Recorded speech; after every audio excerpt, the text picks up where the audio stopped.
What's up, everybody? It's Joe from the Acceptable Casualties. We're here to do a little tactical video for Battlegroup on the importance of Recce in your lists and maybe how to use them tactically for early, mid, and late game. We're going over some different stuff here, mostly from the British units perspective as far as the units go. But you'll be able to use these tactics for Axis or allies for any of the nations. They all kind of pretty much play the same as far as how you would use these units. I'm going to be doing it from a foot patrol kind of feel to it, and snipers, where it's just kind of like your basic infantry, and then also we'll be looking at some armored stuff as far as like armored cars, maybe some half-track support for your foot patrols and things of that nature. So we're going to do maybe roughly about a 6-part video here, like all in one, just kind of broken up into different segments so you guys can kind of see how I play it, and then maybe you guys give me a little bit of feedback as well, and we can start a little discussion on how you guys use your Recce. So just hang in there. We'll be back in a second, kind of go over early phase for armored and foot patrol. We'll be back in a flash.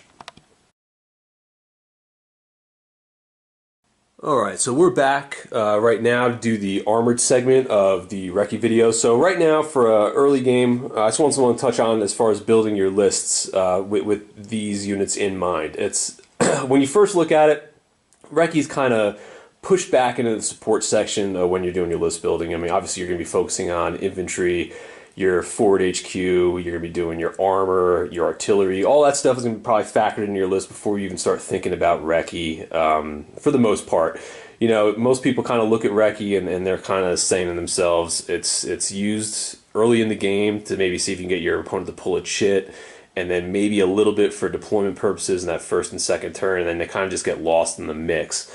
The way I kind of look at Recce for the most part is I try to look at them as one of the first units I put on the table, because I really feel like, especially with the mobile assets, if you decide what kind of Recce that you're going to put on the table, you can really support them well and let them do a lot of things you normally wouldn't think about if you build your list around it and give them some good supporting units early in the game and let them play aggressively. So kind of how I like to do it, and you guys might have seen it in some of the battle reports, especially in the last one I played against Vin for the campaign. I like to take my Recce, and I like to play really aggressive with the mobile assets early, because in half of the missions that you're going to play, like I said, if you guys look at this table, in most tables that you guys are going to play on, you're going to have some kind of road system in there, whether it's one road or it's a group of different roads with, like, you know, some avenues and some connections between the two. You're going to have some options to really use these units' speed and grab some areas on the table that are gonna benefit you early on in the game, and if you support it, they can really benefit you later on in the game. So what I like to do is take some of my Recce early on. I'll deploy them aggressively, whatever it is, like, you know, 20 inches in or whatever. We'll use the Daimler right now, and especially if I get to go first, I like to really push them up in the sections. We'll say like these crossroads here or somewhere along those means, and grab a foothold of this early, because I know my reserves will be coming in on turn 2. So by doing this, I can put them here and kind of form an area denial, especially like at this crossroad here. If I end up placing them here, I have a turret with the Daimler, I can put them in a position where I can cover a lot of these avenues to where my opponent might be pushing up with their Recce, or I can use some area denial. Maybe if they have some infantry that they're going to be trying to push up into this crossroad right here, I have an autocannon right there, or some machine guns or whatever my Recce's mounted with, and I can, like I said, I can perform some area denial and really lock this part down early in the game, because you're not going to have a lot of armor assets coming out in Recce. I mean, we have like Stuarts, like there's really nothing out there.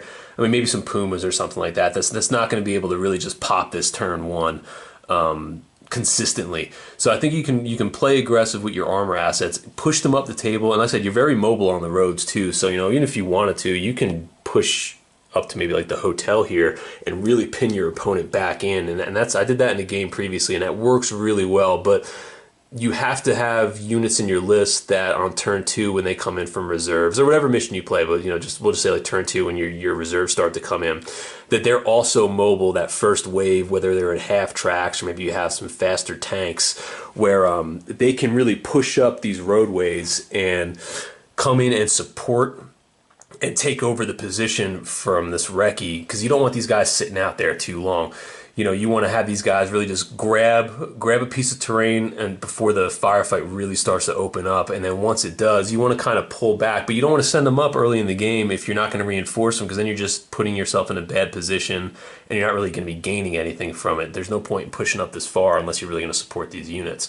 So that's what I like to do with the armored units. I kind of like to play aggressive with them, put them in areas on the table where I think they're going to be most effective as far as giving me some benefits mid-game, late game, maybe with some other units. Like I said, taking this hotel and giving me a line of fire, maybe shooting down my opponent's flank, working into the middle here, and then maybe helping me get like this corner store here, and then kind of opening things up, or even pushing into the courtyard over here from that road. Really trying to use my Recce to not deal damage or do anything serious early on, but kind of just gain a foothold on some of the areas of the table that I feel are going to give me a strategic advantage, and then come in and support them on turn 2 and 3 with either my infantry, my mobile infantry support, or my tanks and things like that. There's really no point, I think, in taking your mobile Recce if you're not going to be able to support them. Like I said, I touched on it a minute ago. I think you really should build your list and your tactics around how you're going to play your Recce. Like if you're going to have this, like a Daimler, or even some dingoes down here, and you're going to try to push up and take parts of the table, but all you have is just infantry on foot or anything like that, you're really going to be leaving these guys out to dry for I think for more turns. You're probably going to end up just losing them, I guess, at that point. If you're not going to be able to get up there and really reinforce their positions and then let them fall back. So that's kind of how I like to play my my armored Recce early game. That's kind of my thoughts on it right now. So we'll be back in a second to go over how I like to play my my foot patrols and my snipers. So here we have our sniper and a foot patrol unit, and also I think some Recce and like jeeps or anything like that would both factor into this section as well. So how I like to play my my infantry-based Recce units is drastically different than how I like to play my armor, mostly because they're a lot squishier and they don't move as fast. So it kind of changes things as far as how I deploy them, how I play them, and how I support them with how I build my list. So when I usually bring a sniper, I try not to deploy them too far up in that Recce phase. I try to more focus on putting them in a position where I can get a lot of field of fire. Maybe say something like over here in like a farmhouse, let's say on this table. I put them in that farmhouse, and it kind of gives me range to cover down this whole flank over here, support into the middle, and even cover a little bit maybe on my side of the table. And pretty much what I'm using my sniper for at this point is area denial, but it's also, I like to use it to maybe try to pick out some enemy teams where you might have, let's say like, from the Allied perspective right now, maybe like a Panzerfaust, or somebody has like a Shrek unit or something out there, where I could pick out some of those specialty anti-tank teams, or maybe like just a flamethrower floating around. Really put them in a position where I have a good view of the table, where I want to make a push on a certain area with my other units, and I can support them by taking out the enemy's specialist units and making my life a little bit easier, whether I'm going to be attacking with tanks or I'm going to be attacking with infantry. Like I said, I like to use my sniper in a purely support role, not really overextending them, but more putting them in a position where it's going to be, just laying down support fire and not really doing much else. And that's like how I like to play my sniper. I don't like to over deploy them, because early in the game, I don't want them to get them, steamrolled by maybe like some enemy infantry or some enemy armor, because there's only 2 guys to that team. Yeah, they're hard to pick out, but they can't sustain as many casualties. They're not as they're a little more squishy than armor units, and they don't have as much staying power as a rifle platoon or anything like that. So that's kind of like what I do with my snipers. For foot patrol, how I like to play my foot patrol, it's in a support role, but I use them a little bit differently. I like to put them in situations where, I can either A, kind of keep them back on a hill, maybe not this deep into the table on my end, but just to give you guys an idea. Get them pushed up onto a hill, and they're big enough to be a rifle team or a rifle unit, and you can push them on objectives. They got enough of guys in there, enough firepower they can get in the fight. But you can put these guys in a really good position, and you can get some early mortar and artillery fire going from these guys without having to sacrifice your platoon command or your forward HQ or anything like that. And you can get them deployed up the table faster for your off-table artillery and mortars. So the hill would be a good spot. Maybe up in some of these buildings here where you're going to be able to get some views going deeper into the enemy table, maybe back over to that corner, somewhere you might be able to see early in the game as you're bringing on your forward HQ and some of your other mortar units, and get them on there and just start pinning enemy units that are on the table, or just trying to excuse me, maybe trying to do a little bit of damage on some infantry units pushing up the table. Things like that where you can make your assaults a little bit easier, or if your enemy decides to concentrate on a certain area, you're going to have a spotter unit deployed super early in the game where you can really utilize your mortar and your artillery fire without having to sacrifice some of the more important units like your forward HQ and things like that. And then as well, you push them up here, and then you have a full rifle unit already pushed up the table, and obviously you have all the benefits of a scout unit with them as well.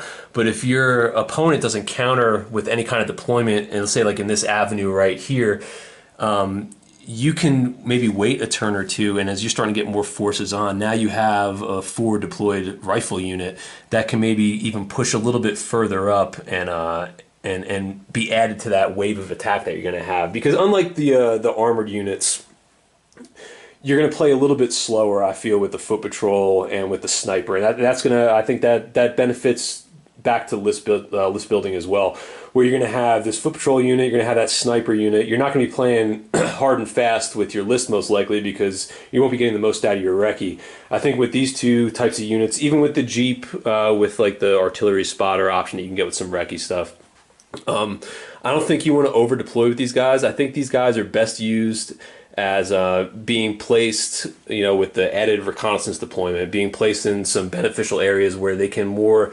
support your wave coming in from reserves on turn 2 and 3 and trying to make their life a little bit easier, opposed to deploying them aggressively and then trying to get your supports up to follow them. And because I think, like I said, this is essentially another rifle unit. The sniper right there, it's fantastic at picking out other specialist units for your enemy. So they really play to, I feel like, infantry lists that are going to be more slow and plodding up the table and maybe moving more of as a unified force, opposed to a more mobile list where you're going to be trying to move quickly and grab advantageous positions further up the table and give yourself an early advantage. So that's kind of how I look at things for early game to compare the two. We come back mid game now is how I like to play my recce and what I like to do with them. So we'll be back in a second.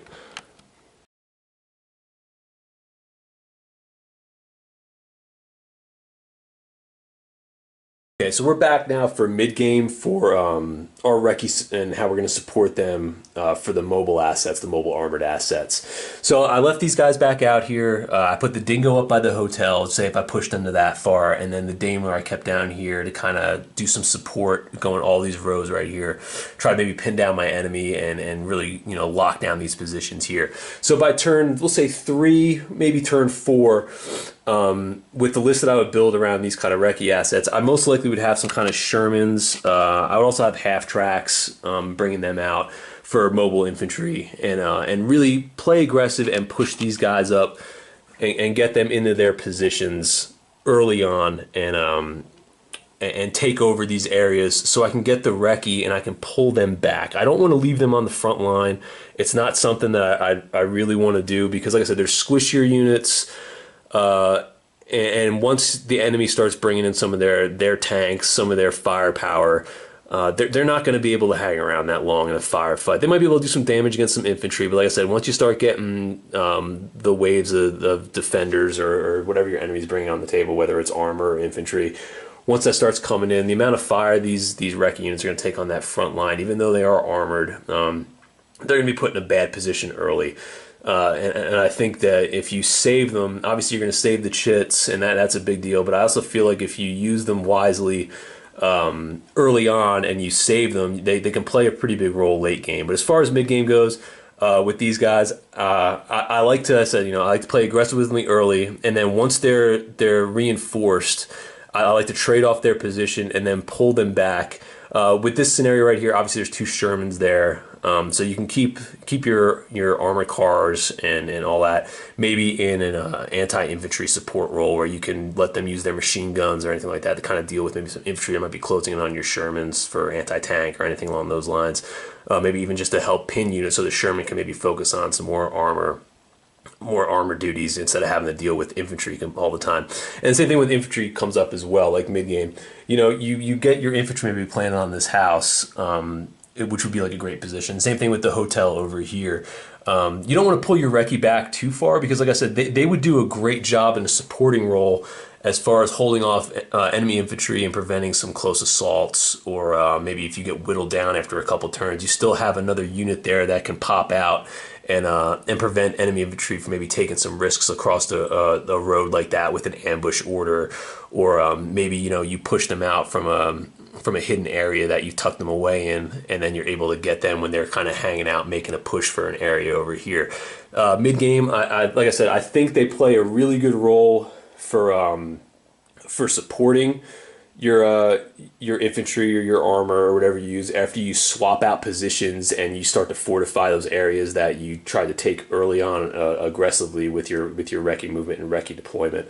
But I wouldn't keep them as a frontline unit. I just think once mid game hits and the firefight really starts, I think they can be a little bit of a liability if they're not properly supported, and especially if they're on the front line. Like I said, I mean, you're most likely going to lose them, especially if you don't have, you have a tank, like say like a Stug rolls up the road or something like that, and you have, an armored car sitting there, you have a squad of infantry in a house. Most likely that they're going to take the shots at your armored car, and that they're not going to be able to withstand that kind of firepower. You're just going to end up losing the unit, and that's lights out for that, and you have to pull a chit, and you just pretty much wasted a unit by overplaying them and not really recognizing what they can do and what they can withstand at that midpoint in the game. Like I said, I don't think they're a frontline unit once the turns start rolling over and you start getting into turn like 4, 5, and 6. So that's kind of what I'm thinking for the armored units and the list, how it supports that.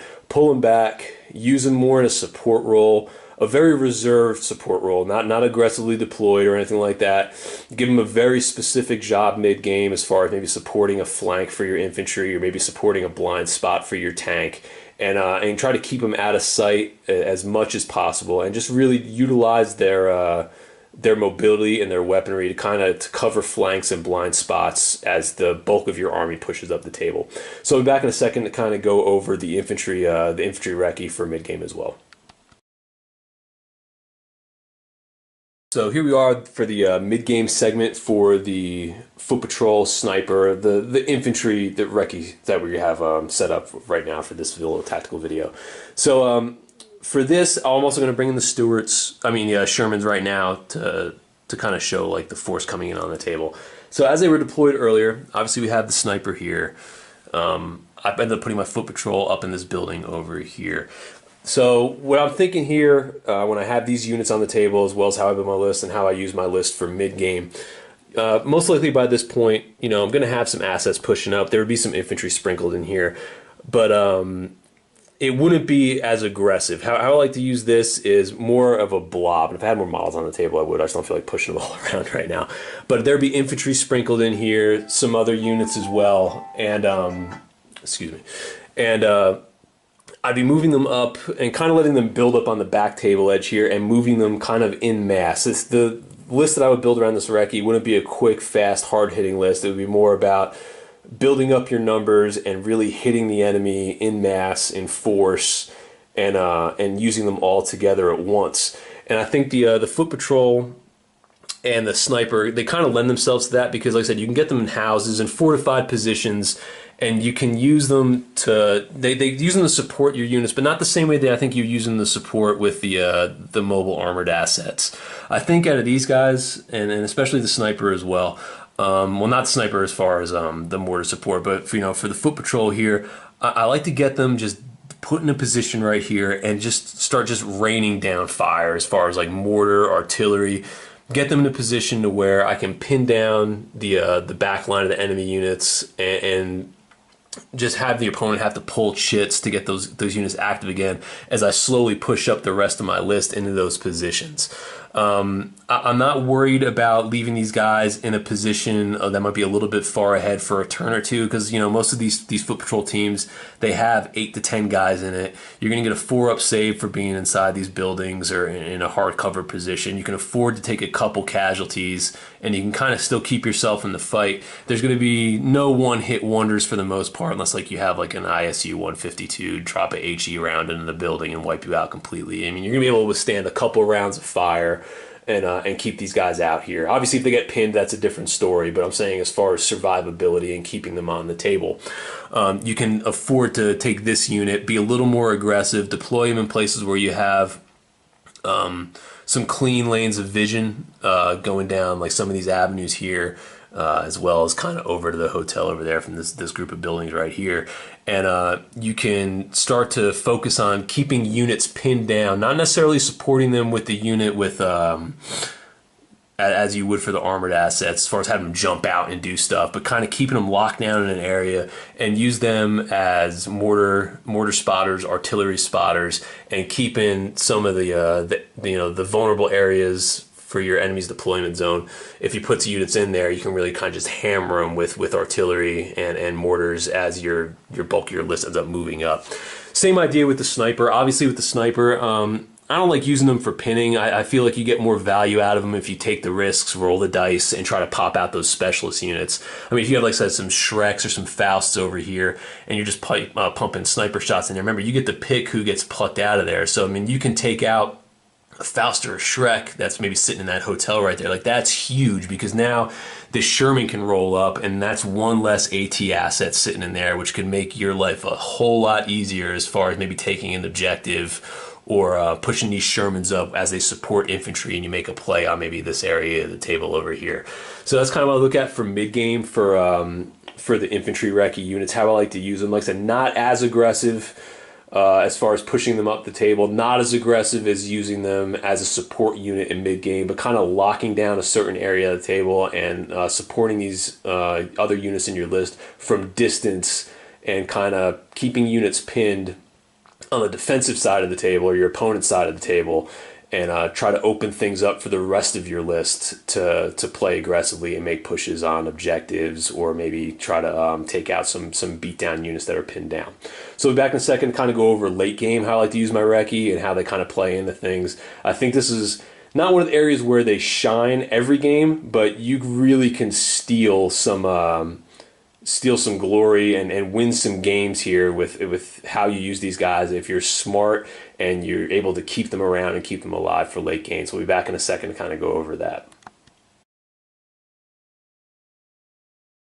All right, so now we're back with the late game segment for the armored recce. So for this, I don't know, this stage of the game right now, if you still got some recce units in there, some mobile recce units, they can do so much right now. They can save you a game. They can win you a game. They can steal you a game. I mean, they can do so much right now.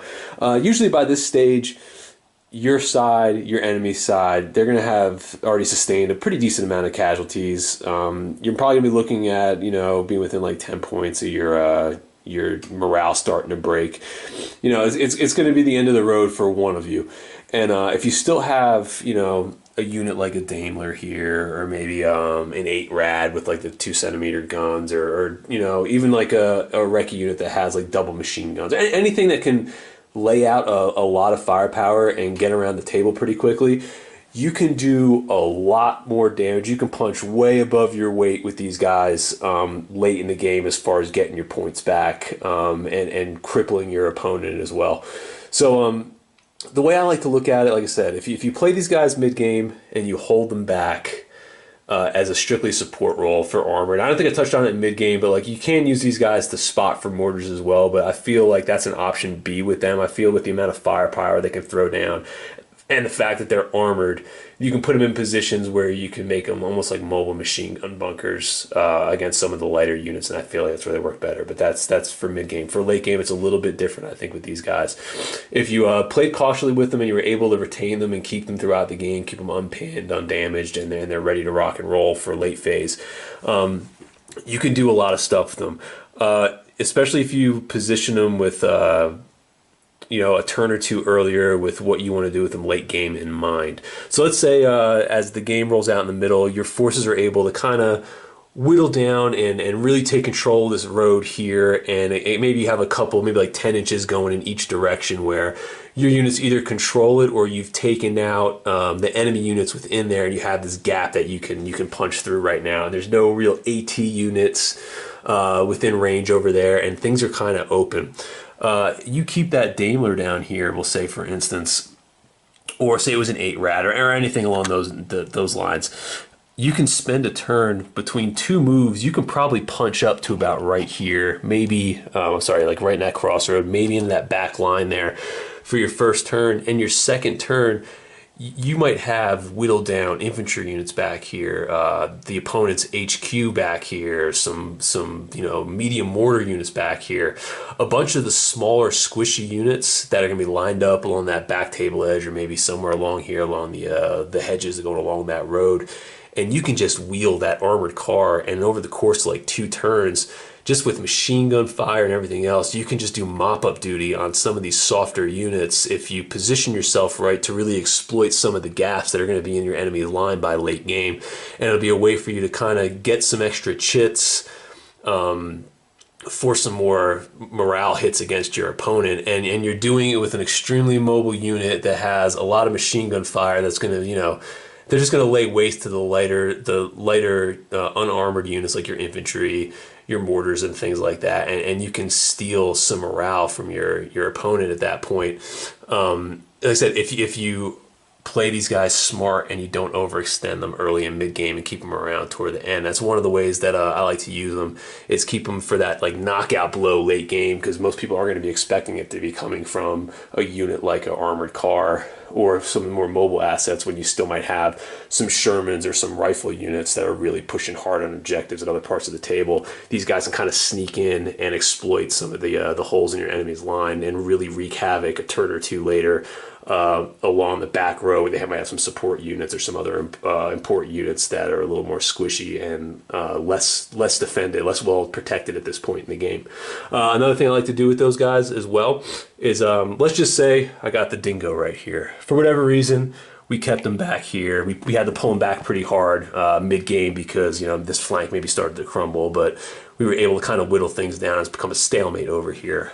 Well, the Dingo might not be the best example, but maybe the equivalent of that might have a little bit more speed to it. Maybe over here, your enemy has left one of their objectives open at that point.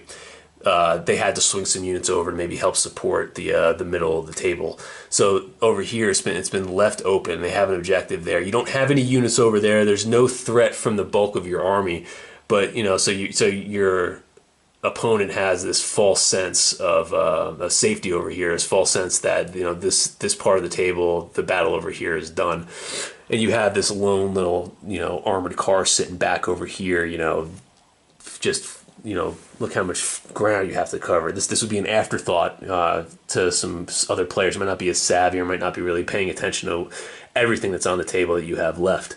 Within a turn or two, with the mobility of most of these armored units, you just stay on the roads, swing over here. You can score a chit by just taking an objective, and in late game, any shit that you can make your opponent pull and get them close to breaking, that's a gamble worth taking in most cases. And like I said, if you can get him over here, yeah, you're going to be looking at it and being like, okay, well now I have to hold this objective that I have over here with just this one unit. But if you have another unit that you can throw this way, because like I said, it's going to take roughly 2 turns to get there, you can also swing one of your other units, maybe a turn, to kind of meet up with them over here. And then you have two units on an objective over there.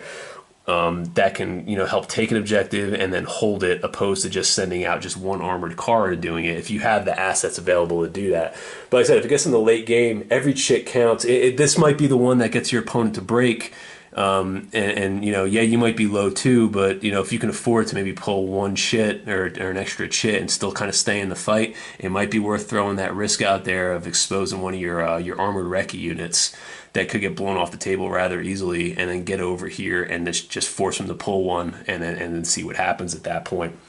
It's just another thing that you can do if you keep some of these mobile assets available later in the game, because they kind of get lost in the mix. I mean, when you're throwing around, Panzers and Tigers and, Fireflies, and all the tanks are whipping around, firing rounds at each other. You got the infantry getting into close assaults.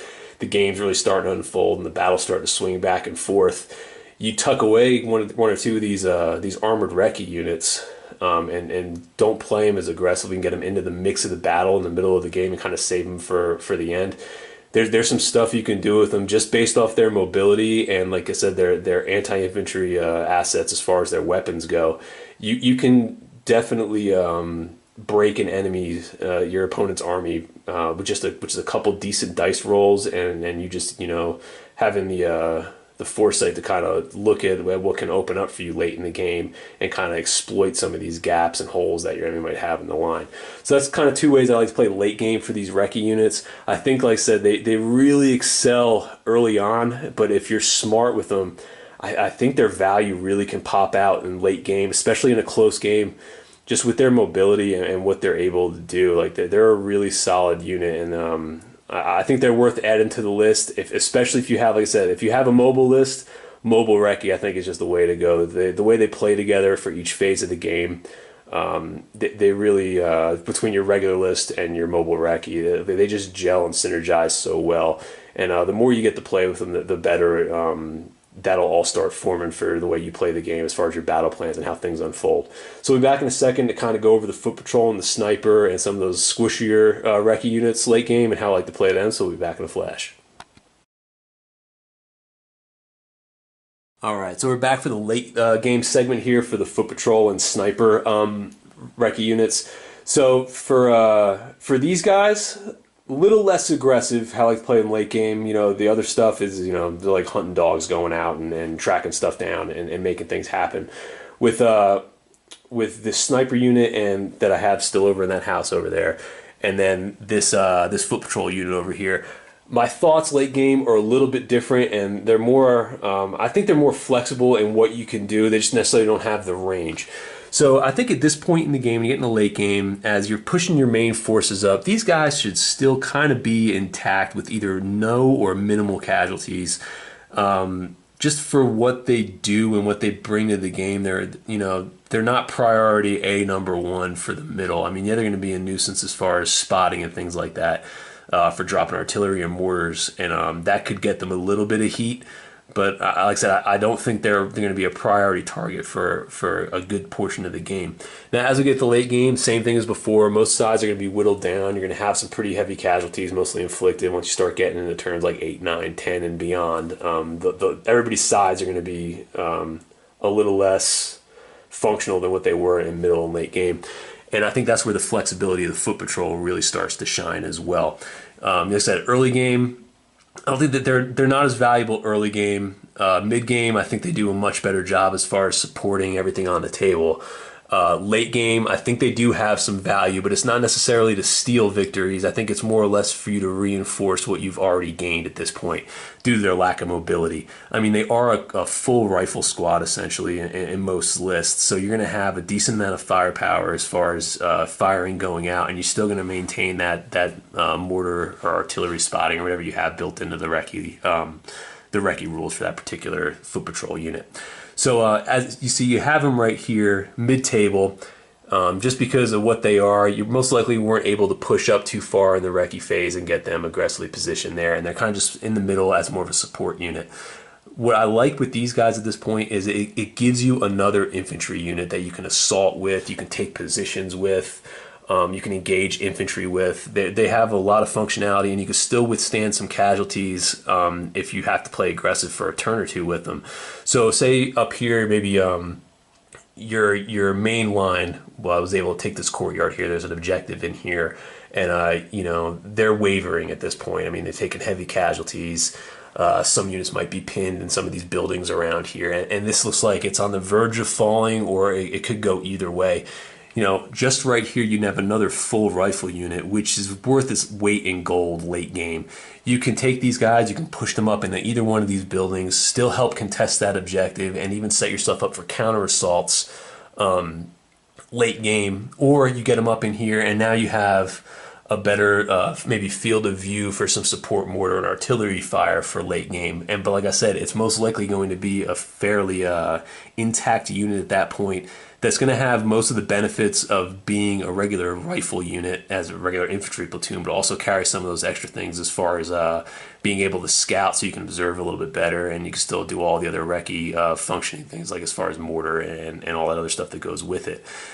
So like I said, late game as a support unit to kind of reinforce your positions, or maybe move them to another area to kind of support a position or get better fields of fire for mortar fire, and to not have to worry about necessarily getting them blown off the table in one shot. Really gives them some value as far as late game. And another thing is as well, say things aren't going well for you, and maybe your assaults or your push up the table was stymied, and now you find yourself on the back foot.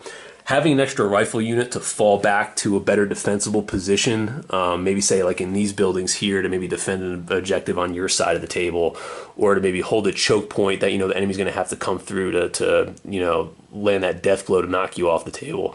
Having a rifle unit in one of those defensive positions back there that's fully intact, that's going to be a tough nut to crack. And you know, it's going to leave you in a good position as far as to lock down area to the table, because most smaller infantry units aren't going to want to come in and assault a full infantry unit late game. It's not worth the risk, because like I said, if that fails, you know, the enemy's gonna be forced to pull its shit, and that's not a position they want to be in. Or if they're not able to get their motivation off, and then they get countercharged with a full infantry squad against maybe like, you know, their half strength one. That's not a risk that's worth taking. So with having these guys here, it's like I said, it's having this extra infantry unit just kind of floating around the table that you can either press up with, fall back with, and still utilize all their special rules that come with them being a scout unit. So I think late game, like I said, they serve a really good purpose. Maybe not as much on the aggressive end as far as like the armored recce units, but definitely as far as reinforcing positions and moving them forward and backwards, you can really strengthen some of your defenses or some of your forward lines. Back with the sniper. Sniper, I think, plays a little differently.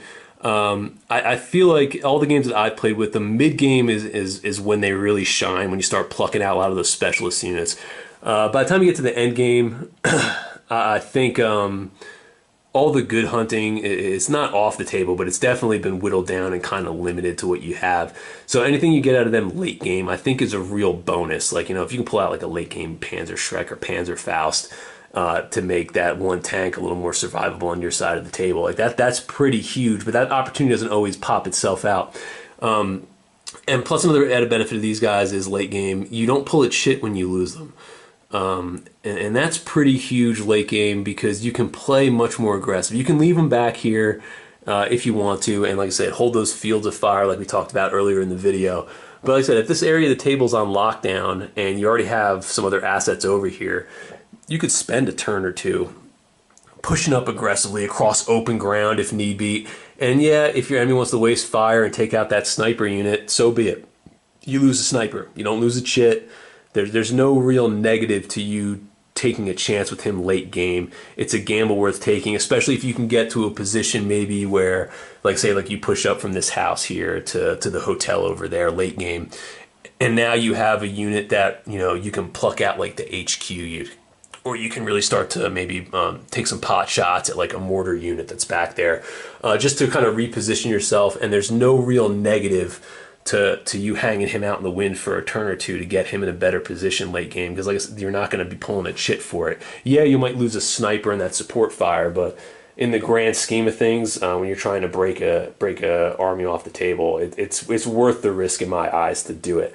But like I said, I think their value really starts to shine mid-game. Late game, I think it's just a wild card that you can throw out there on the table if you're playing aggressively, trying to finish off an opponent, and just take some risks and put them in a position to get some really good shots off.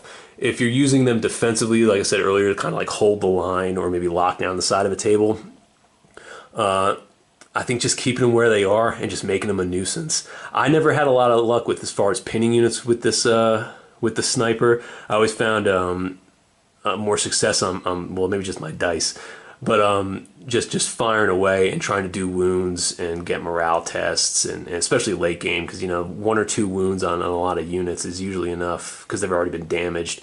Might be enough for them to break off the table or get them pinned if you just do a casualty. So it might be worth just doing that. So that's how I like to use my sniper.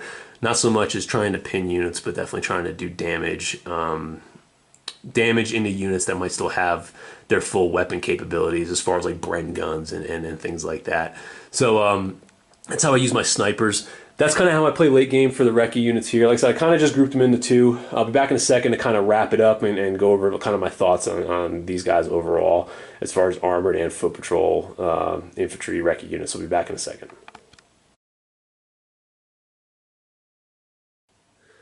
So here's the wrap-up segment for the tactics video for the Recce.